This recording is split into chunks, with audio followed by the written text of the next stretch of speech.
Imagine going to the skate park for a session. You go to the park with a severely chipped board, flat-spotted wheels, a pair of broken prescription glasses, and a stomach flu. On top of that, you're skateboarding with high heels. Imagine how well that session will go. Now, unless you're Aaron Cairo trying to hack the YouTube algorithms for views, skating like this is probably not practical. In fact, as someone who are new to skateboarding, this might even discourage them. Yet funny enough, most of us, myself included, have been skating like this my whole life, and I haven't even been aware of this until now. And the culprit of these hindrances are through decades of ingesting a poor North American diet. And I don't think we as a society know how bad this effect is, both on our mental health as well as our physical health. Get when I eat clean. When I eat just meat and salad and vegetables and high fat diet and low carb, my body is just way more efficient. It feels better. And the big thing that I keep trying to stress to people is you don't need a nap. That fucking afternoon nap, which I just thought is something you need. Yeah. All that is just your body recovering from lunch. Yeah, from carbs. Yeah, your fucking carbs at lunch. If you don't have that, the day is much more efficient. I get more done. I have more energy. You know, it's like people say, how do you do like all these podcasts, 2 podcasts a day? Like, no, I eat good. Eat good, and it's not hard. It's not hard. Your brain is functioning all day long. But, man, if I stopped at noon and had a fucking pizza and then try to do a podcast, I'd be here like going, oh, is this done yet? I need to sleep. I want to start off by saying that I'm not a diet expert at all. I'm just a skater who's made some tweaks in my diet that have helped me in both my skateboarding and my overall life.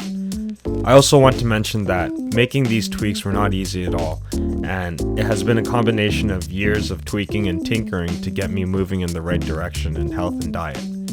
As well, these techniques work with me. Sometimes your body might react differently with some of these techniques, so maybe try out and see what works for you. I'm going to break down in this video 3 of the most significant diet changes and lifestyle changes that have helped me as a skateboarder. I'll do a brief overview, but hopefully you guys can take some of this information and do some more intimate research with more better suited experts. So number 1 is fasting. Your body takes up energy to break down foods, and with modern feeding windows of 3 meals a day, we're unable to allow our vital organs to rest.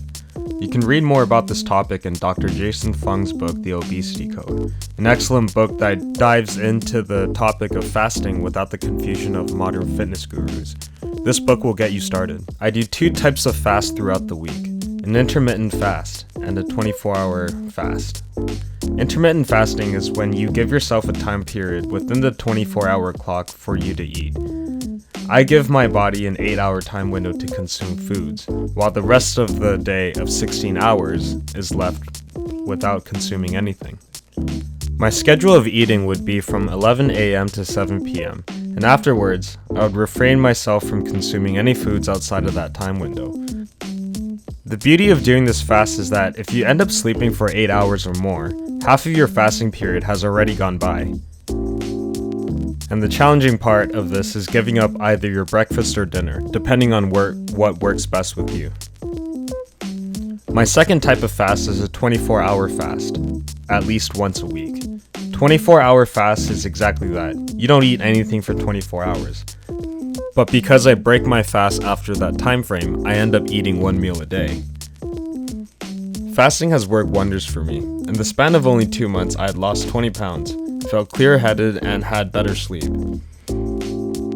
Funny enough, fasting itself has nothing to do with diet, but everything to do with when you eat. Technique number 2 is eating whole foods. In 2015, the World Health Organization classified processed, cured, salted, or smoked meats as a type 2 carcinogen, meaning that the properties in these foods can accelerate the growth rate of cancer. The research of this is relatively new and the effects are not completely known yet, which leaves myself still skeptical. However, the correlation towards the adverse effects in the West is huge. Kip Anderson goes through this in his documentary What the Health, a documentary that, if you have time, should definitely check out. If a food is able to have an episode on how it's made, then the food is processed. Processed means that the food has gone through tinkering to be made into a different kind of food. Cheese, for example, goes through the process from being a whole milk to the factory process and then into cheese. when processing foods, a lot of the micronutrients that has pre-existed inside the food itself get stripped away. Or they have fungal overgrowth or something going on in there. Those bacteria, we now know, and yeast can produce chemicals that actually affect our brain chemistry. So that someone who's got a disrupted gut microbiome might experience those cravings way more strongly than I do.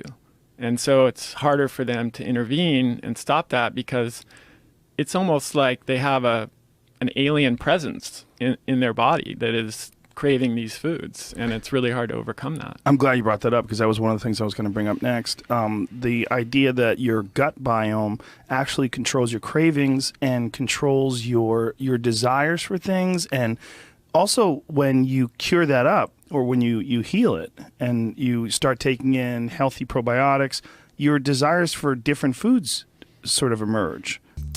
Eating whole foods has taught me how to cook and control what go into my stomach. About a month ago, I broke my wrist learning how to try out slappy grinds, and I was out of commission for only a week.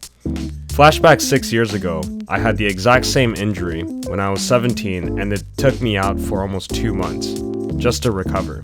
And I also need to wear a cast. My suspicion is that whole foods are, number one, easier to digest and also easy to absorb in the body, which allows the healing process to accelerate. Finally, the last part is cutting all refined sugars. Cold turkey. The Salt Fix by Dr. James de Nicolantonio is a book that talks about the problems the West has on low-salt diets. However, it's a book that equally talks about the major issues of too much refined sugars. I was shocked to learn that our bodies don't need any refined sugars at all to survive, and that sugars have the same addictive qualities as cocaine and heroin. Refined sugars has a massive impact on the skateboarding and extreme sports community. Outside of major brands such as Red Bull, Monster, and Mountain Dew, it's pretty much common to see skaters and ads consuming sugars, and we're bombarded by these images in our communities, and it hinders our abilities in the worst way possible. Having cut out refined sugars by 95%, I find myself sleeping better and not having to take naps at all. Strangely enough, the cravings for my sugar has gone away too. Being able to sleep properly, however, has been good enough proof and good enough evidence for me to cut out sugars from my own diet.